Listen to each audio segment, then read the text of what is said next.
In this video, we're going to cover how to manage the fear of failure in young athletes.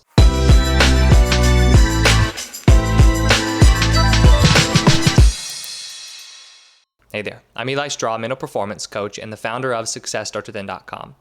I worked with a young baseball player one time who struggled to make throws to first base. It wasn't that he couldn't make a throw to first base, and it really wasn't even that his skills weren't good enough or his arm wasn't strong enough or he didn't have the accuracy. The reason he didn't make good throws to first base was because of fear. He was afraid of making a bad throw, so then he took some off of his throws. He tried to over-control the ball, and then this led to poor throws. His fear of making a bad throw was the very thing that led him to making a bad throw. Now, this is something that we see a lot in young athletes who are dealing with the fear of failure. Their fear leads to the mistakes that they are so afraid of in the first place. Now, when a young athlete is dealing with the fear of failure, this will lead to underperforming, just like with the baseball player example I just gave. But it can also very quickly lead to a loss of joy, to where they're no longer enjoying the sport as much simply because they are playing with fear on a consistent basis. The fear of failure in sports refers to the idea of being afraid of making mistakes.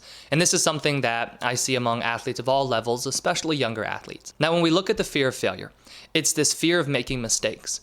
However, it's never the mistake itself that's really the point of fear.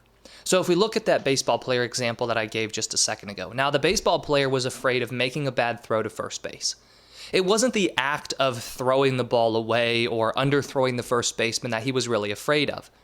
It was the embarrassment, or maybe it was coach getting mad at him, that was really what he was afraid of. Making the bad throw was the trigger that would then lead to coach yelling at him or him feeling embarrassed and down on himself. The idea of coach yelling is something I see in a lot of younger athletes where they are afraid of what their coaches will say to them. You know, at that age, it's also very easy, just as it is with any age, to be worried about what your peers think of you. So then we see what teammates will think of you if you make a bad throw or make a mistake be another reason why this fear is present. But it's important that we really identify the consequence of the mistake as the true point of fear. It's not the mistake itself. It is the consequence. So what causes this fear of failure in young athletes? Why is it that it's easy for them to develop fear and worry surrounding making mistakes? Well, there are two main reasons that athletes will be developing the fear of failure, and they have to do with the past and the future. Now, the past part, this is where the athlete might have had a negative past experience. So going back to the baseball player example, I remember that when he and I were talking, I asked him if there were any really embarrassing or negative experiences that he could remember from his recent games. He told me about a situation a year ago where he made an error to lose the game. It was a throwing error. He made a bad throwing error. He ended up losing the game, and he felt incredibly frustrated, and he also felt like he let his team down. Because of that moment, right? Because of the error that he made late in the game that cost his team the win, it was natural for him to then fear being in such a situation again. The reason that he started to fear being in that situation again was because of the intense negative emotions that he experienced the first time it happened. Now, when we look at any sport, not just baseball, just any sport that a young athlete might play, there are opportunities for them to have negative past experiences. This could look like missing a clutch shot in basketball. It could be letting the other team score in soccer.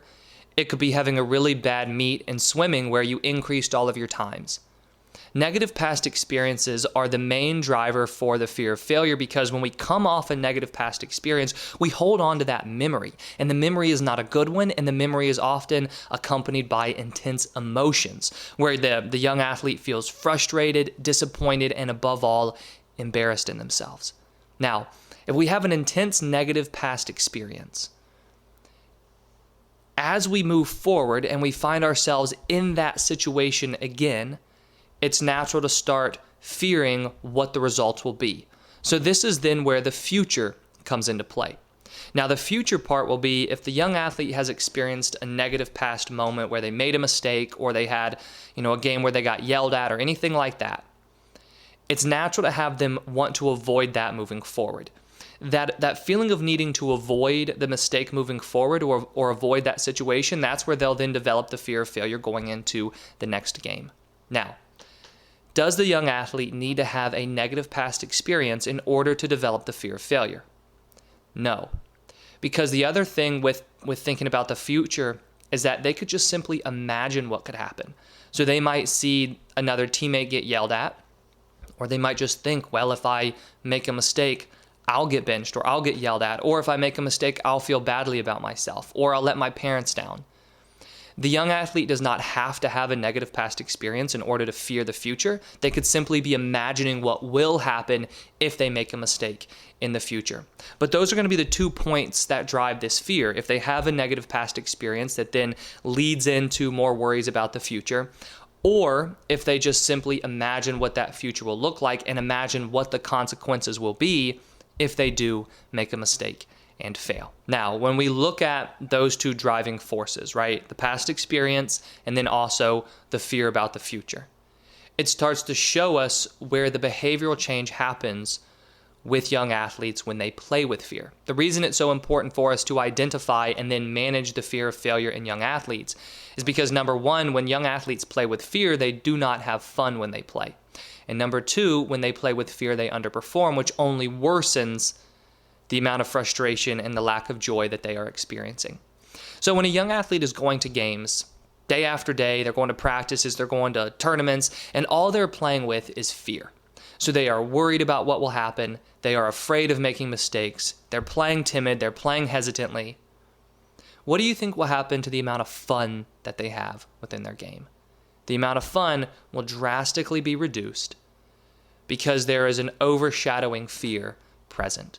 So this is where we find young athletes not enjoying themselves as much as they get older, wanting to quit their sport, and saying that they don't love their sport as much. Now, I work with a lot of athletes, both young and older athletes, on regaining the passion to play. And so they'll come to me and we're working together and they talk about how they just don't enjoy the sport anymore. Sometimes that's honestly the case. Sometimes the athlete just doesn't enjoy their sport anymore. They've fallen out of love with it, and that's perfectly fine. However, more often than not, it's not that the athlete does not enjoy the sport itself anymore. It's that they've grown tired of playing with fear, anxiety, being so critical of themselves. They're tired of these mental states and mental challenges that overshadow any fun that they could be having within the game.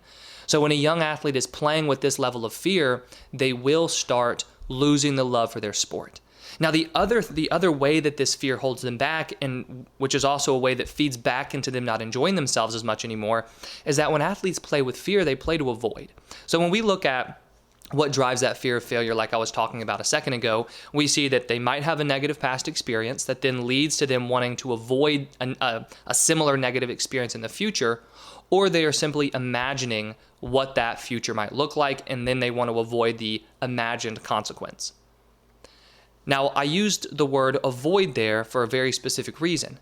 When athletes play with fear, they play to avoid. They want to avoid mistakes. Now, if we go back to the example that I gave at the very beginning, I gave the example of a baseball player who is struggling with making throws to first base. The reason he's struggling to make throws to first base is because he's taking some off his throw and he's trying to over control and be too accurate, which ends up leading to poor throws. This is a characteristic that we will see in all athletes, no matter their sport, when they are playing with the fear of failure. Because when an athlete wants to avoid a mistake, they will play timidly, they will hold themselves back, and they will change the way that they naturally play from a physical standpoint. And this will look different based on your sport. So with baseball, if you have to make a throw, the way you avoid is by taking some off, trying to over control, being too timid with your throw. In basketball players, what I often see is that they don't want to drive to the basket as much, or they are passing up open shots. In soccer players, it might be that they aren't calling for the ball as much, or they are being very timid going 1v1 against somebody to try to take the ball away from them. Each sport will have its own definition of what avoidance means, but no matter what the sport the athlete plays, when they play with fear, they will play to avoid. So when an athlete plays to avoid, their performance level drops because there's no way for an athlete to play their best when they are simultaneously playing to avoid mistakes because they're not playing freely, they're not playing aggressively, they're not just letting their natural skills take over. So as the young athlete plays with this fear and they play to avoid, and they underperform, it only worsens the amount of frustration they experience and only intensifies this feeling of, I don't enjoy the sport anymore, I don't want to play. So yes, when we're working on managing the fear of failure in young athletes, we want them to play better, But at the core of it, it's let's get them back to enjoying their sport. Because no matter what sport they play, no matter how long they play their sport, they need to be enjoying it. And above anything else, if you want them to be a competitive player, they will not be competitive if they play with fear. If they are afraid of making mistakes, they will continually underperform. Every single athlete I've worked with, no matter the age level, plays their best when they enjoy themselves. It doesn't mean they're goofing off, but it means they enjoy the sport. They love the sport. They accept the challenge of it, which is something that's very difficult to have happen when a young athlete is playing with fear. Now, how can you help your young athlete manage the fear of failure if it's something that you recognize within them? Well, step number one is you want to help them recognize their true fear. So earlier I said that it's not the mistake itself that's really the driving force for the fear, it's the consequence of that mistake. And that starts to become even clearer when we look at what drives the fear. And whether they have a previous negative experience or whether they are imagining a future consequence, it's the result or the feeling, right, or getting yelled at that they're really afraid of. So you want to help them identify that. The reason you want to help them identify their true fear is because once they get clear on what they're really afraid of, you can help them work through how they will handle it. Now, when a young athlete starts being able to handle the consequences of making mistakes and the consequences of failure better, there's a lot less for them to be afraid of. So this is where you could talk to them about how will you handle getting yelled at by coach? How can you handle that in a productive way? It might not feel good when coach yells at you, but what can you do with that information? Well, maybe you want to take the information and you want to learn from it instead of allowing it to just get you down and make you feel critical of yourself. If you make a mistake and then you feel embarrassed about the mistake, what will you do with that embarrassment? And then you can talk to them about being able to talk to themselves in a better way, maybe using some deep breathing to help them relax in that moment. But once we get clear on what their true fear is, the thing they're really afraid of, then we can work on being able to manage that consequence. If we can manage the consequence, a lot of that initial fear will go away. The second thing that you can do is help them focus on what they want to have happen instead of what they want to avoid. So avoidance is the main behavioral response to fear within sports, because when you don't want to make a mistake, it's natural to want to avoid making that mistake. But as we discussed earlier, when they try to avoid making a mistake, they end up playing differently. They play timidly and hold themselves back. So you want to help your young athlete focus on what they want to have happen. This is where they focus on wanting to succeed, wanting to make plays, wanting to go out there and enjoy themselves and to play their best. A mental training tool that you can use to help with this is visualization. You can get your young athlete to begin visualizing before games and seeing themselves succeed. It's a fantastic exercise for them to begin building the memory of success, but really just starting to see themselves do well, because when a young athlete is playing with fear, what's going to be on their mind as they think about wanting to avoid these negative outcomes is failing. So they're thinking about the possibility of failing, how negative they'll feel if they do fail. So we know that success is really not on their mind a whole lot when they are dealing with this fear. So you want to help them see success and focus on what they want to have happen. And then lastly, what you can do is you can help them focus on the process of their game more than the outcome. So the fear of failure is driven by outcomes, right? Those consequences, the results of what will happen if I do make a mistake. However, we want to get the young athlete focused on what they can control. That's part of the process more than worrying about the outcome. And the way that you can do this with them is you can help them identify things that are in their control within their game. Because making mistakes is one of the main uncontrollables within sports. Mistakes will happen. However, we cannot avoid them altogether. We cannot play perfectly all the time. And trying to avoid them and trying to play perfectly only does more harm than good. So we want to get the young athlete, to focus on what they can control instead of these results. So what you can do is list out everything they can control, such as their attitude, their effort that they give, their thinking, focusing on their breathing, staying present in the moment. Focus on the controllable parts of their game. Then before the games, what you want to do is you want to talk with them about setting controllable goals. So you'd say, okay, what are your 1 to 2 goals for today's game that are controllable and they're not based on the outcome? If we help get the young athlete to see the success that they want instead of being afraid of the results, if we help them feel comfortable with those outcomes, right, and start to think, well, if this consequence happens, how will I handle it? And then lastly, when they do approach the game, if we can get them to focus more on the process, it's a fantastic strategy to help the young athlete reduce the fear of failure. If you have any questions about the fear of failure in your young athlete, please let me know in the comments below. And if you're interested in learning more about one-on-one mental performance coaching for young athletes, I've put a link to learn more in the description below. Thank you for watching, and I wish you the best of success in all that you do.